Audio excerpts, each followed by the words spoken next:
Most people think that when they start a health journey, they need to add things to their plate. In fact, the biggest change that you're gonna have towards your health is not adding things, it's removing things. What's really interesting about this, when I started this subtracting journey, the greatest impacts were never about subtracting food or calories.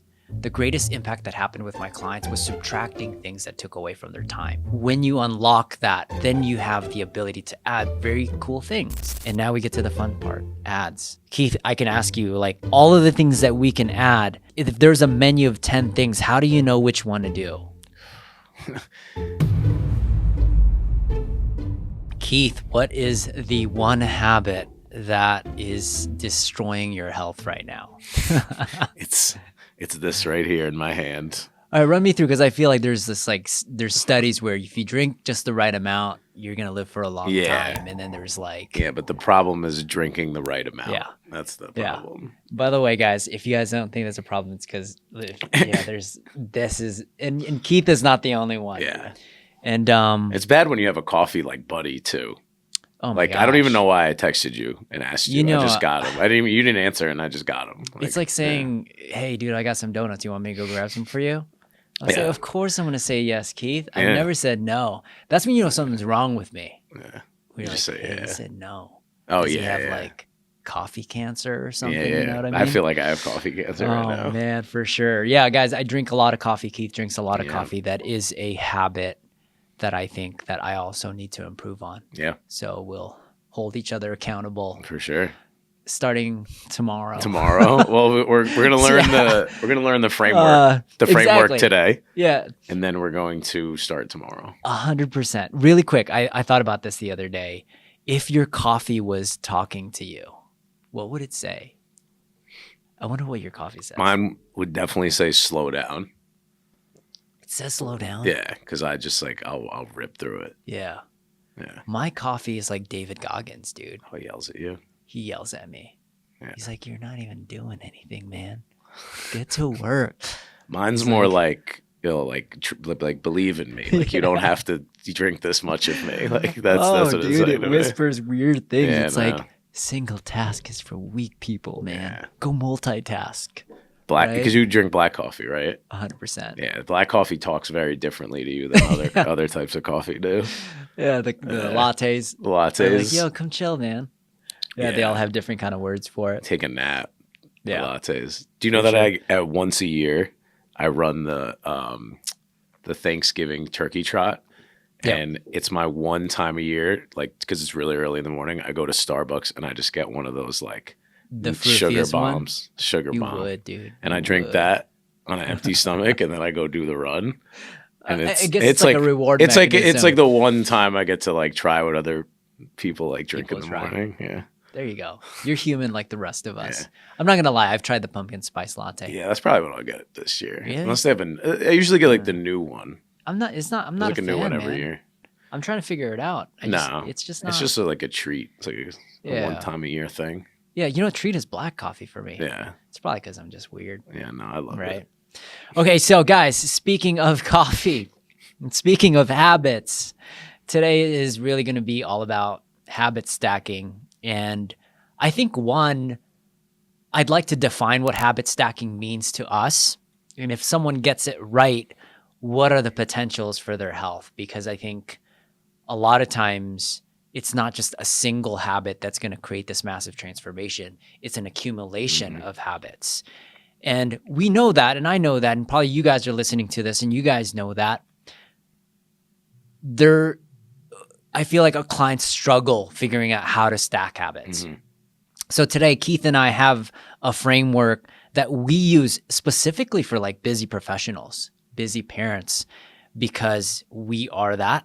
Number one, so we can speak from insight. And the clients I work with and the clients you work with are very similar as well. Yeah. So let's dive in to habit stacking. Yeah. So really quick, give your like bro example of what is habit stacking? Habit stacking could be either adding a positive habit or removing a negative habit, and then being able to evolve your daily practice into the goal. 100%. As tried to say that as simple as possible, because there's so many different kind of forms that it can take sometimes. Sometimes it's really just as simple as like finding a way to avoid something and then that's it. Yeah. Or you have to avoid something first and then there's another step and you have to kind of evolve those steps into each other. Yeah. But that's like your definition of it. Yeah, yeah. So, or it could just be to slightly improve in an area. Right. So when I was going to bring up my caffeine, there could be I want to get off caffeine completely, or it can be I want to regulate my caffeine intake. 100%. And those are like two different like habit stacking journeys to say. Mm-hmm. So mine would be like I know I drink too much. Yeah. And I just want to get back into kind of like a normal range of my caffeine. Which is like a cup? 3 cups? They say, 400 milligrams a day is... They say 600. 600? Huberman said something about 600. Oh, yes, because Huberman drinks more coffee than both of us combined. Yeah, he's trying to sway that. Yeah. He's trying to sway that average, man. I want to go back to like using it as a tool rather than just like having it every single day because it's just a part of my habit. I just have it as joy. Yeah. For me. Yeah. Now I have a fun fact though. Yeah. This was at one point a habit that I added to help get to a goal.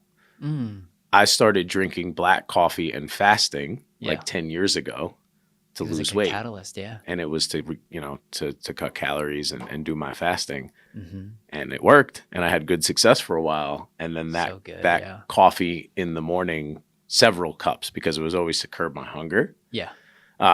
It led me to my goal. Yeah. And it was a good habit at the time. And it just like slowly spiraled out of control. And there was a point where I was doing a lot of like energy drinks and stuff too. But I've come in and out of kind of controlling that habit of mine. Yeah. So lots of different paths. I said all that just to say like there's no like clean cut way of everything. But as long as we can kind of like put it into that framework that you have, everyone can understand like how to move along. I have a weird like metaphor for habit stacking because I think it is hard to kind of define. The way I look at it is like my wife is doing a lot of baking and then there's a specific recipe, there's a ton of ingredients, and when you put the ingredients together, it makes this like amazing chocolate chip cookie, right? That's habit stacking for me. So it's a set of ingredients, you follow a specific recipe. Obviously in this case, it's consistent. I think habits need to be consistent and it makes a outcome. In our case, it could be a 6-pack.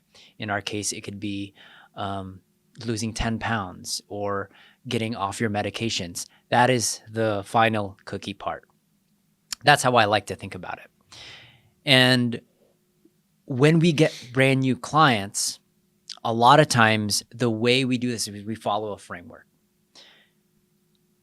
Oftentimes people think we add things.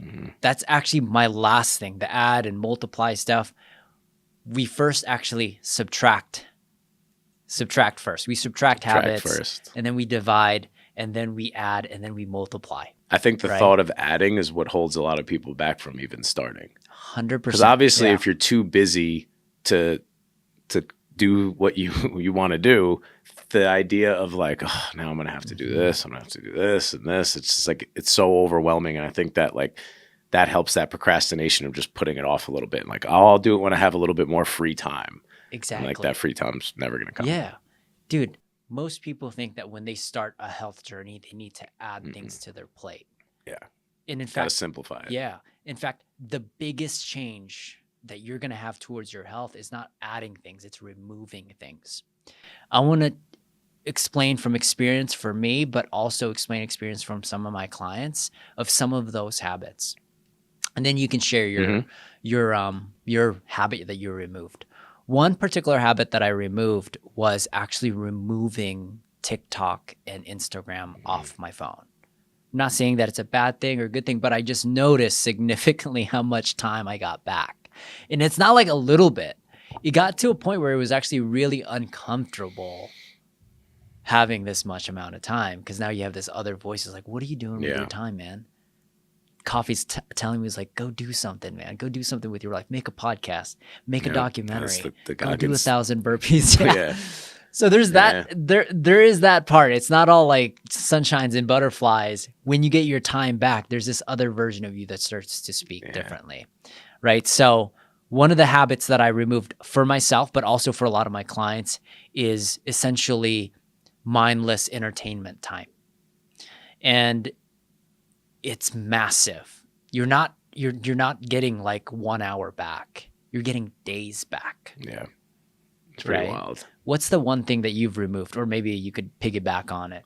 But for me personally or my clients? Or your clients. What's the removal? Man. I was gonna go with my example of like my thing that's affecting my health and give you an example there. Yeah. So because it's such a specific problem, I wanted to be like on the more specific side. You give more the general answers. Yeah. So with me, right, first it's having the goal or at least identifying the problem. Got it. When you say subtract, right, I want what's gonna move the needle the most if I take that away. Right. Yeah. Now, it still has to be something that I can live with, though. Right. Because the mistake in this is like removing something too quickly or removing something that's like too drastic too quickly. Because if someone like has dessert every single night and you're just like, all right, first order of business, no dessert at night anymore, ever. Yeah. It'll last a little bit. And then when that motivation goes down or something goes wrong, like it'll come back somehow. 100%. Yeah. So it has to be a trade-off that you're willing to live with. Yeah. So I'm not going to cut out my coffee completely. It's not going to happen. Joy, okay. Yeah. Because it does bring me joy and it does make me more productive. Mm-hmm. Okay. So what is like the issue with my caffeine, right? I'm not getting the best quality sleep because I'm like on stimulants all day long. Mm-hmm. So I know that there should be at least the thing that I could live with is like a hard cutoff time. Exactly. I'm still going to be able to enjoy it. I'm still going to be able to get coffee with you and do stuff like this in the morning. Mm-hmm. But if you ask me to do this at 6 p.m. That's where you subtract it. It's gone. I have to take away the afternoon coffee. And it is a trade-off. Instead of just saying no caffeine, because if you said no caffeine, I'd wake up and I'd probably have a migraine tomorrow. Right. Like that's just I have a migraine if I don't have it. That's just the reality of it. That's when you know it's bad. Right. Right. But I can at least have a hard cutoff time. Yeah. So it's got to be. I know most people say earlier, but like for me, it's like 1 p.m. Let's say noon. Mm-hmm. I tried 3 p.m. for a while, which was like a big deal for me, but that's still a little bit too late. So it should be noon. So good. Yeah. What's really interesting about this, when I started this subtracting journey, the greatest impacts were never about subtracting food or calories. The greatest impact that happened with my clients was subtracting things that took away from their time. Mm-hmm. And when you unlock that, then you have the ability to add very cool things like exercises, right? You can start adding things like de-stressing your times. Yeah. So another one that I've subtracted, and I do this for myself and I try to get into a regular practice, is I try to give them an ability to subtract worrying. They worry a lot. Yeah. Right? I think everyone would subtract that if they could. Yeah. And the way you subtract that is one, I mean, if they're doing one-on-one sessions with you, them telling you it is actually one way to subtract it because it's just out on paper. But one way I tell them to subtract it is just to write it down on a piece of paper. Everything that you're worried about, just write it down. That's it. And for some reason, and then there's a second step to this, is which one is in your control. And oftentimes, this is like, for us, it's like, it's just basics. But for many, a lot of the stuff we worry about is completely out of your control. And just knowing what's in your control and what's out of your control is a method of subtracting. Mm-hmm. Because now you're just worrying for no reason. Does that make sense? Mm-hmm. So that's really well put. Yeah. I don't subtract any food. Actually, when I get a brand new client, it's like, I don't want you to eat Jack in the Box. I don't want you to eat this. I actually rarely do that. I want to get their time back because because their overwhelming amount that's on their plate is robbing their time from workouts. It's robbing them time from preparing their foods. It's robbing their time from making conscious choices that they can swap things, even though they're at Chipotle or In-N-Out. They can still make better decisions. But the problem is they can't make those decisions because they don't have any time for their brain to even do anything. Yeah. Right? So that is the first thing. Let's get your time back. Yeah. And that's what cutting out that social media too. It's huge. Guys, you can go to I just pictured someone on like standing online in Chipotle, like just scrolling through their phone, and then like them like, oh, what do you want? And they just start like saying all the bad stuff. They didn't even think about like, oh, I'm on a diet. Yeah. Like it's just like, because it's autopilot, and that like little time that you have to think in this life is usually occupied by like scrolling. And it's like, oh, I got nothing to do right now. It's harmless. But like just thinking for like a minute instead of scrolling is huge. That's why I always go in and out of like deactivating it, because I know when it's happening to me. 100%. But that's huge. Yeah, but getting the – and like who wouldn't want more time back? When it comes down to it, what's causing a lot of people's like getting unhealthy and being overweight is they're losing valuable time because they're just overwhelmed with everything that they have to do, right? So I just have to just you do a lot of jiu-jitsu, just a little bit of breathing pathway for them. And then that a lot of time can give you enough time to, I'm like doing the whole new thing, right? The escapes. Right? Yeah. So that's what it feels like too. And like, that's it. And even though like a lot of the constraints are like, you put them on yourself, like you still need that little wiggle room to get out of there. Yeah. Yeah. And it can stem. What's interesting is you unlock a little bit of this, it starts to bleed in. Wait, I don't need to do all the emails. Yeah. Wait, I don't have to do my programming. Wait, I don't have to do the lead magnet. Keith can actually do the lead magnet, and it is a lot better than what I thought that it was going to look like, right? So it just starts to pull away from things that you think you need to do all the time, and it's magical. You get all this time back. So once you subtract, I then go into divide. And I think you could do this in two ways. You kind of explained one. I can divide the amount of coffee, right? I can reduce that amount a little bit. So my divide, I'm currently doing it, is I'm replacing, instead of like 4 coffees, I'm going to do like 2 coffees and 2 teas. There you go. That's a divide. And just I'm not perfect yet, but I slashed it in half, and at the end of the day, my brain just wants a warm liquid. Doesn't really care about the caffeine anymore. It's just what I do. So it's a way to divide. And again, I'm using like a bad habit as an example instead of like adding good ones. Yeah. But it's the same process. It's now I'm just divide. Like, how can I make this half as bad? Instead of how can I make this twice as good? It's how can I make this half as bad? Tea's my replacement. That's the divide. I've done the divide where I do half decaf, half. Oh yeah, caffeine. decaf is a. That's one way you can divide for sure. Yeah. Right. Another way you can divide, guys, is let's just say you are trying to work out every day for an hour, but you have 3 kids. You're an executive. you have date nights, right? You have all of these things that you got to do. Maybe sometimes dividing your workout, instead of an hour long, 2 30-minute sessions. I've even seen parents do 20-minute bouts, 20 minutes walking in the morning. They do a 20-minute walk at lunch, and then they do this like 20-minute HIIT workout. Boom, that's an hour of movement, right? I feel a lot of times people are creating habits where it has to be 1 hour or 2 hours straight that they have to get something done. But they neglect that they have all 24 hours to get a lot of these things done.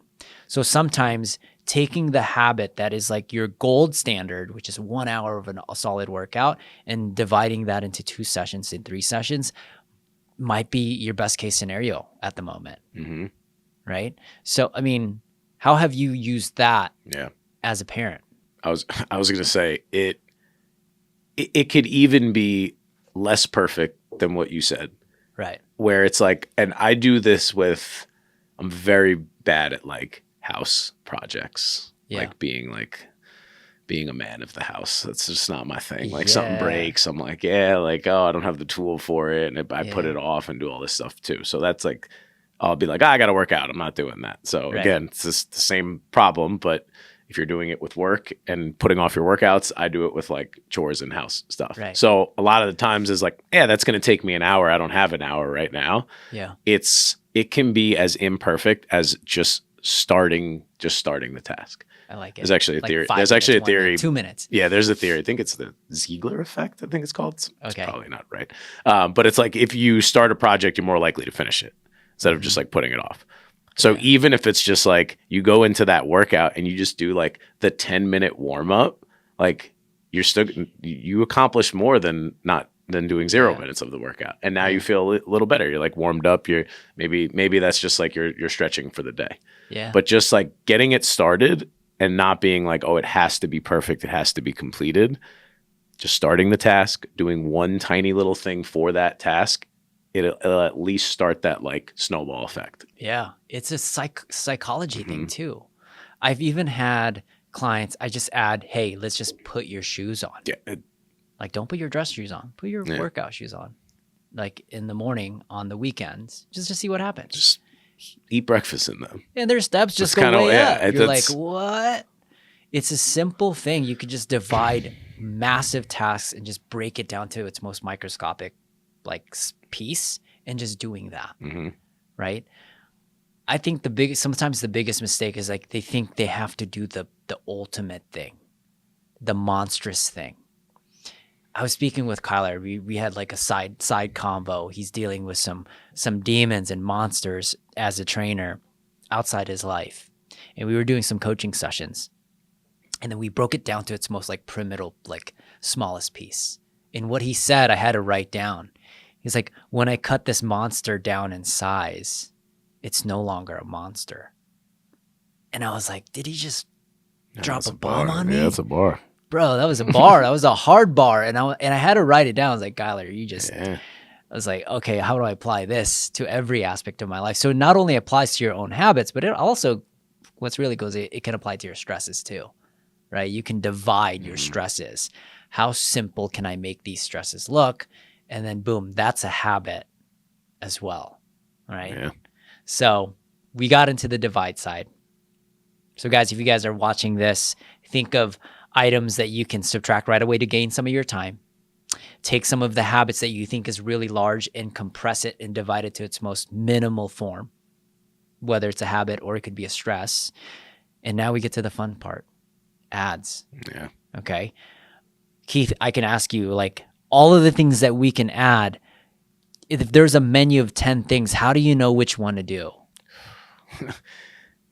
You have to go through those first 2 steps, I think, to even find out what to add. Okay.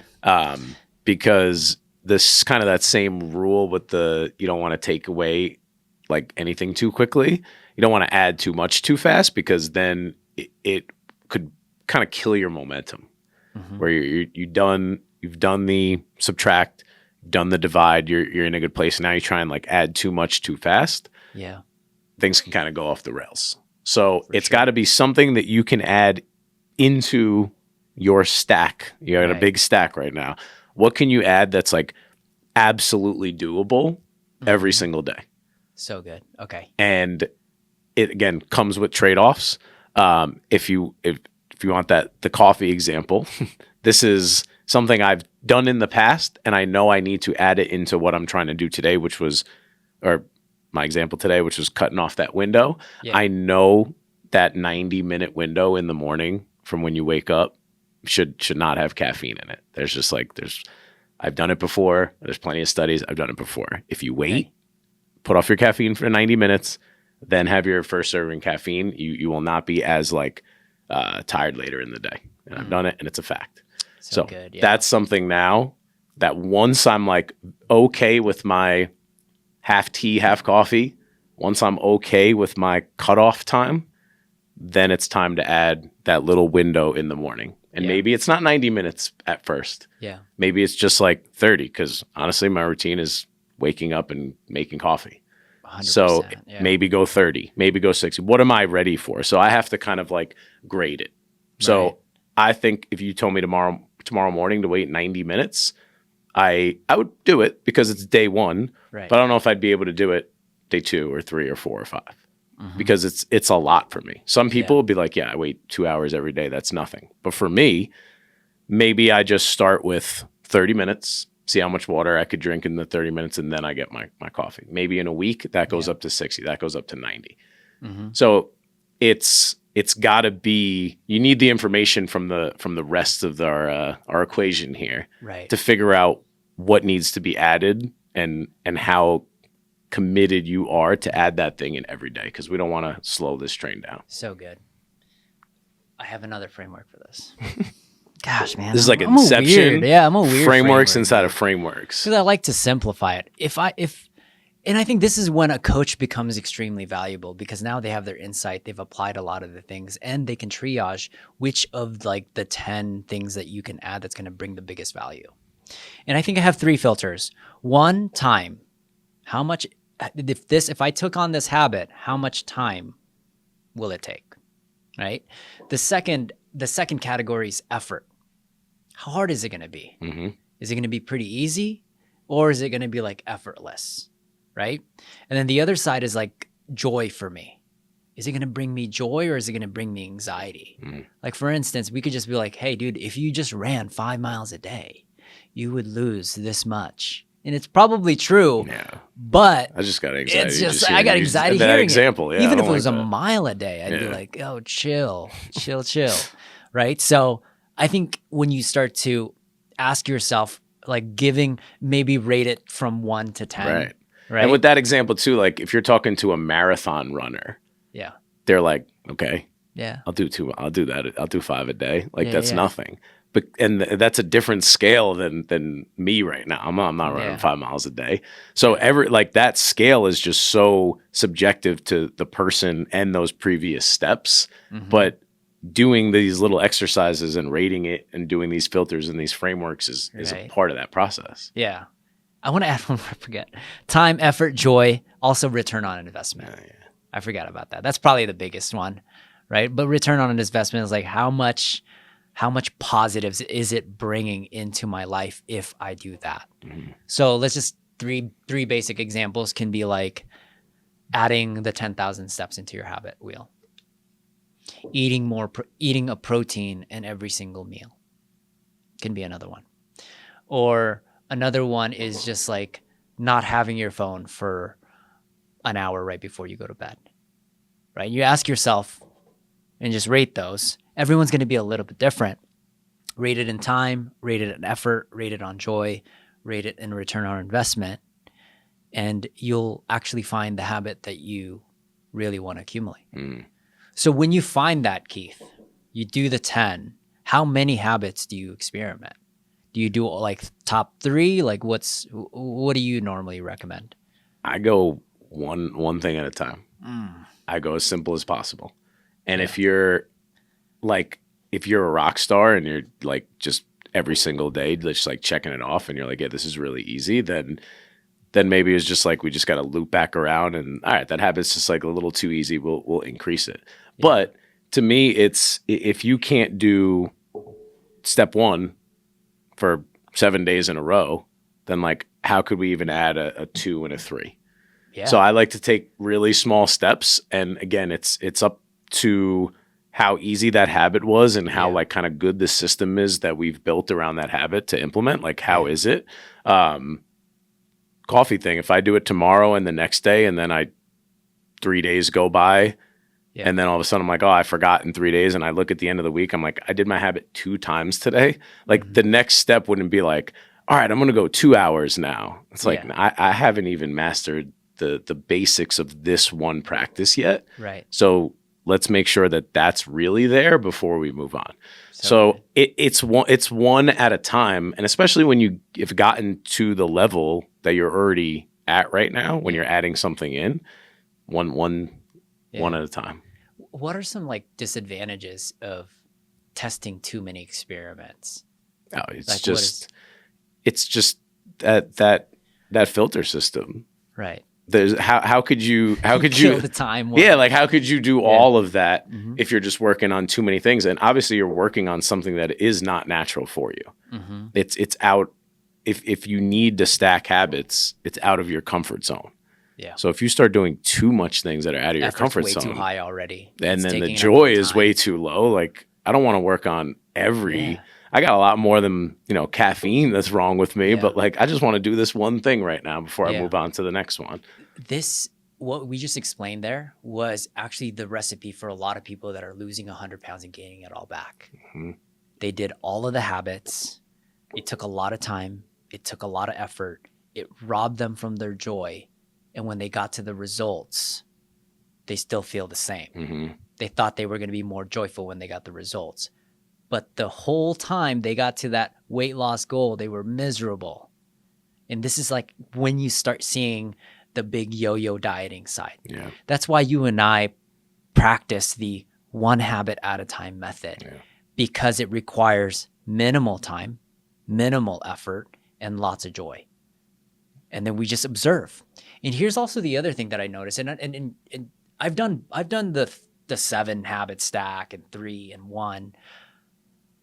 I've noticed sometimes that one little habit is a lot more return on investment than I realized. Yeah. Because that one thing, and that's why I said you got to choose the one that's going to move the needle the most. Mm-hmm. If you add some tiny little habit that's in 2 weeks, not going to really change how your day to day went, then it's probably not a big enough habit. So it's that the Goldilocks, that sweet spot of not too crazy, but not too minimal, something that in a week or two, you could be wow, 100%. My life is different because of this. Dude, exactly. So I have an example for this. I had a client that was working out already 5 days a week. Protein's on point. In fact, this client was counting. So it was really spot on. And he was just frustrated that, hey, I hit a plateau. Yeah. And I was like, cool, let's show me your steps. Yeah, 500 to 1,000. I think 1,200 was his highest. And I was like, dude, what would happen if we just doubled this or tripled this? Let's just experiment. That's not going to do anything.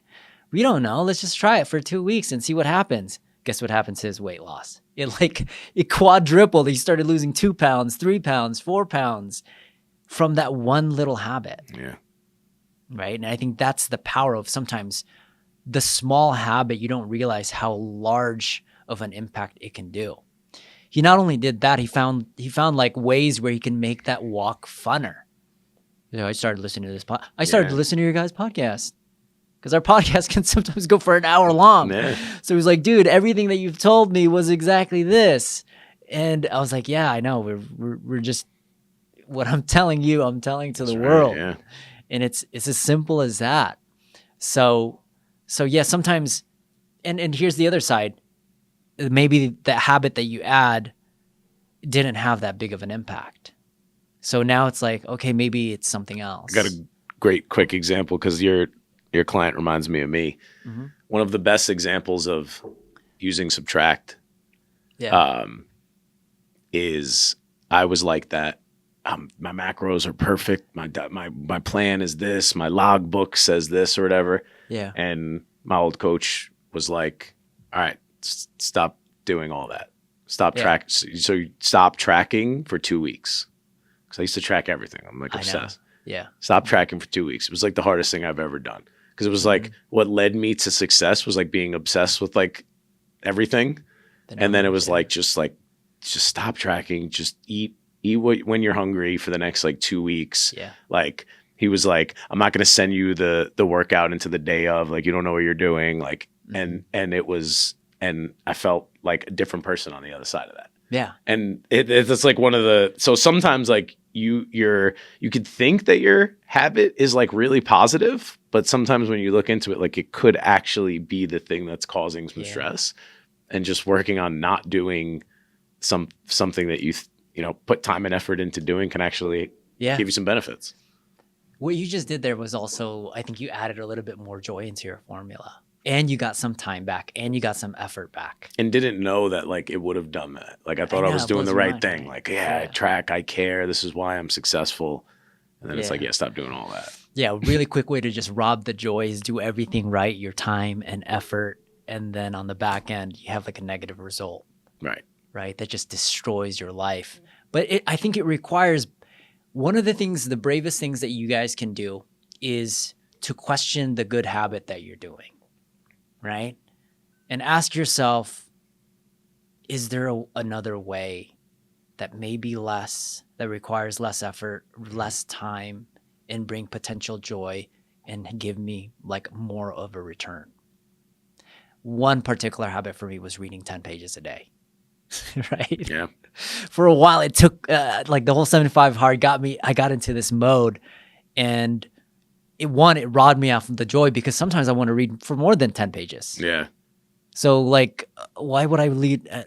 So you start questioning. Sometimes I'll read 30 pages. Sometimes I'll read 3 chapters because you're completely in depth into it, right? So now it's a little bit different. I just got to read every day. If I could just read every day, and if I choose to read 1 page, I was like, I'm good today, right? If I choose to read 30 pages, then I'm good too. Yeah. Like questioning that, and then putting yourself into those 3 questions: time, effort, joy, I think is going to give you some serious unlocks when you are kind of readjusting and creating new habits for yourself, new ingredients for yourself. So it's giving me some therapy for sure for me. Yeah. And then last and hardest possibly step, multiply. Yeah. Okay, so let's talk about multiply. Yeah. What do we mean by multiply? Multiplying is just trying to build on the things you're doing very well already. How can, in some way, can we multiply that, increase that? Or if we're getting rid of a negative habit like the coffee, how could we decrease it? Yeah. And just kind of amplify the good results we're already getting. Yeah. And just kind of doubling down. Yeah.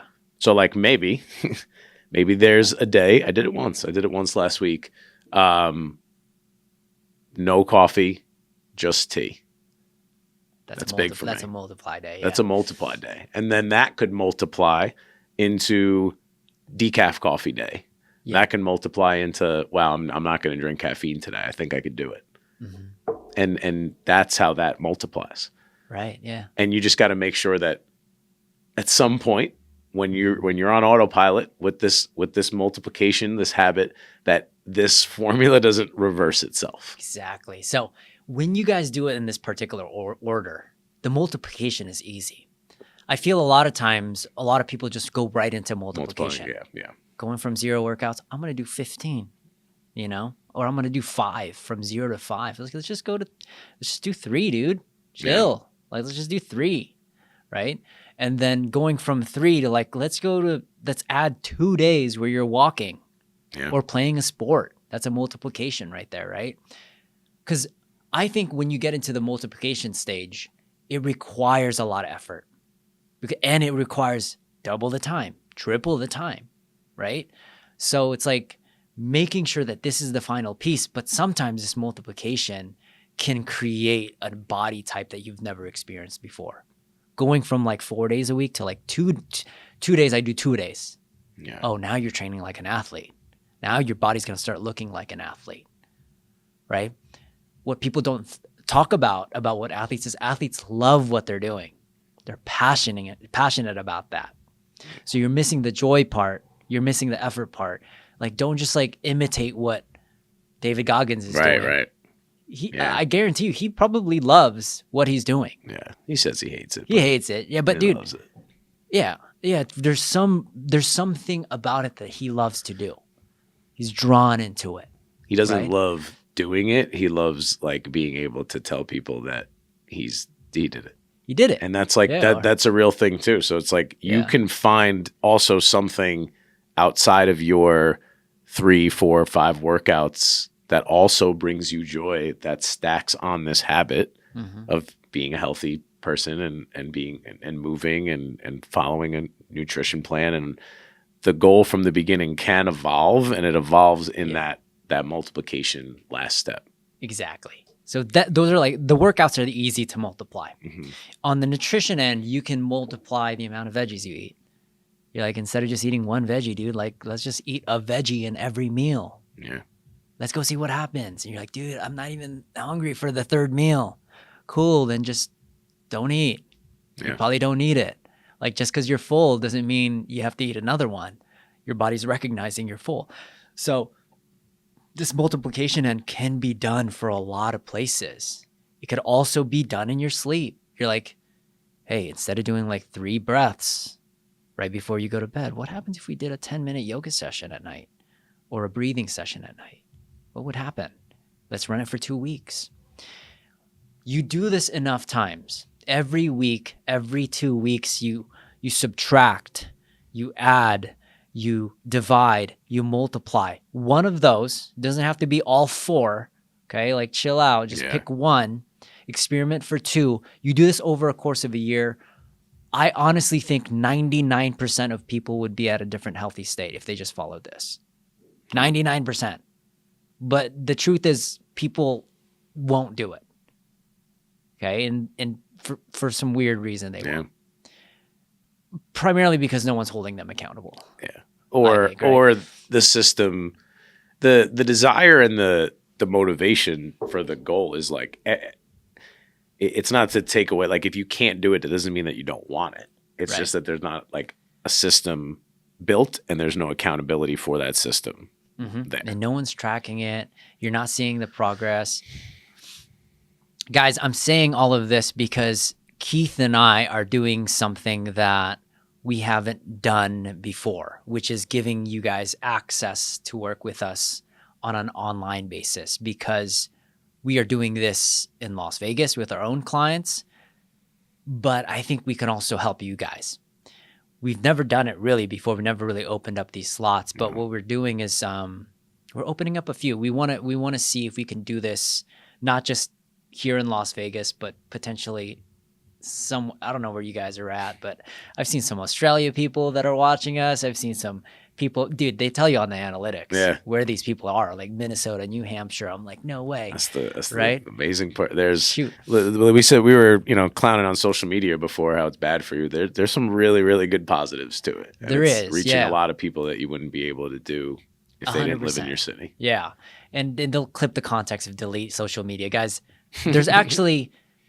there's another way you can divide this, is subtract it. So one way you could subtract social media is just to remove it entirely at first. And then you can add it back, but add it in a way where you're only adding people that you're inspired by. Now you're going from consuming to curating. Once you get to curating, you're actually a much healthier state.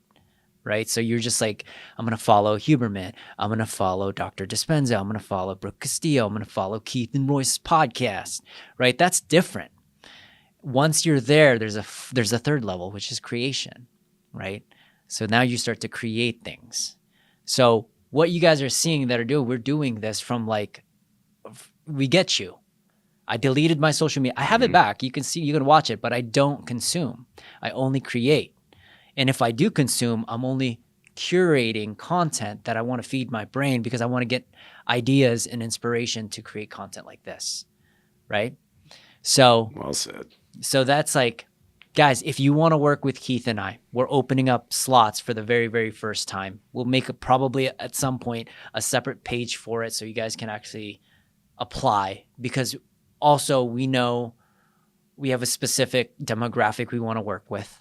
Ones that have a never-ending to-do list, are constantly overwhelmed because they're either parents, they're executives, they're founders, and they want to win in more than just one area of their life. Because sure, you can win on your finances. Sure, you can just win on your fitness. Sure, you could just win in just the family side. But if you believe that there's a possibility that you could win on all 3, we'd love to work with you guys. And yeah, and if you can dominate in one of those domains, you can dominate in all of them. 100%. There's a lot of correlation in them, both for sure. Guys, hopefully you guys like this episode. I'll see you guys in the next one. Peace.